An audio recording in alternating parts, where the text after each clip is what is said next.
Hello வணக்கம் friends. இன்றைக்கி நம்ம என்ன பார்க்க போகிறோன்னா கவினுக்கு மொட்டை அடித்த வீடியோ தான் பார்க்க போகிறோம். காலையிலேயே ரெடியாகி கோயிலுக்கு கிளம்பிட்டோம்.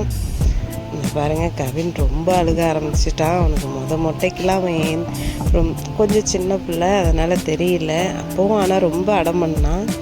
இப்போ ஏந்திரிச்சே நிற்க ஆரம்பிச்சிட்டான். அந்த அளவுக்கு அமைக்க பிடிச்சி எப்படியோ ஒரு வழியாக மொட்டையெல்லாம் அடிச்சிட்டோம். ஆனால் ரொம்ப அழுக ஆரம்பிச்சிட்டான்.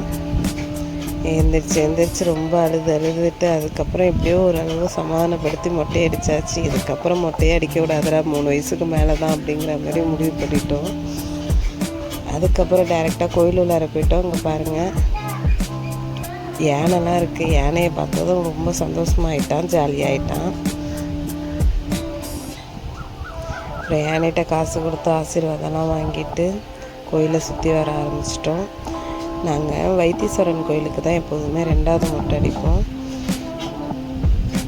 அன்றைக்கி கோயில் கொஞ்சம் ஃப்ரீயாக இருந்தது. அதனால் நாங்கள் போனதே ஒரு 11 மணிக்கு மேலே தான் கிளம்பியிருந்தோம்.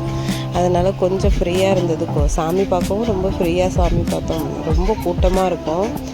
நாங்கள் போன அன்றைக்கி கொஞ்சம் கூட்டம் இல்லை, அதனால் கொஞ்சம் ஈஸியாக இருந்த மாதிரி இருந்தது. இல்லைனா கொஞ்சம் கஷ்டமாக தான் இருக்கும், ஃப்ரீயாக சாமிலாம் பார்க்க முடியாது. கவின் தலையில் கையை வச்சு முடி எங்கேன்னு தேட ஆரம்பிச்சிட்டான். அப்பப்போ சமாதானப்படுத்தி எப்படி சுற்றி வந்துட்டோம். எங்களுக்கு எப்போதுமே வைத்தீஸ்வரன் கோயில் போகிறதுக்கு ரொம்ப பிடிக்கும். பாருங்கள், யானையை பார்த்துட்டு அது கூட விளையாண்டுட்டு இருந்தோம். ஆதன் அந்த யானை மேலே தான் ஏறி உட்காரணும் அப்படின்னு சொல்லி அடம் பண்ணிகிட்டு இருந்தான். ஆனால் யானைக்கிட்டேயே அவன் போக மாட்டான், பயந்துக்கிட்டு. இருந்தாலும் அது மேலே தான் போய் உட்காரணும் அப்படின்னு சொல்லிட்டு அடம் பண்ணிகிட்டு இருந்தான். அங்கே மணி அடிக்க ஆரம்பிச்சிட்டாங்க. கரெக்டாக 1 மணி அளவுக்குலாம் மணி அடித்தாங்க. மணி அடிக்கிற சவுண்டை கேட்டுட்டு கவின் ஆட ஆரம்பிச்சிட்டான். கொஞ்சம் புதுசாக ஸ்டெப்லாம் போட்டு ஆடிட்டு இருந்தான். பார்க்கவே சந்தோஷமாக இருந்தது. சரி ஆடட்டும் அப்படின்னு சொல்லிட்டு அப்படியே உட்காந்துருந்தோம்.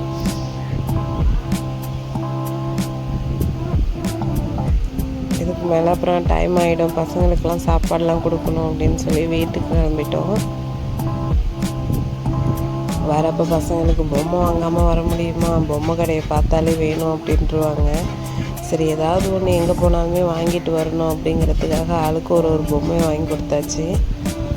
பொம்மையெல்லாம் வாங்கிட்டு ரொம்ப சந்தோஷமாக வந்தாங்க. வாட்டர் கன்னு பொம்மைன்னெலாம் கவின் தூங்க ஆரம்பிச்சிட்டாங்க. காலையிலேருந்து தூங்கலன்ட்டு வந்ததுமே அவன் தூங்கிட்டான். இன்றைக்கி டே இப்படி தான் ஃப்ரெண்ட்ஸ் போணுச்சு. தேங்க்யூ.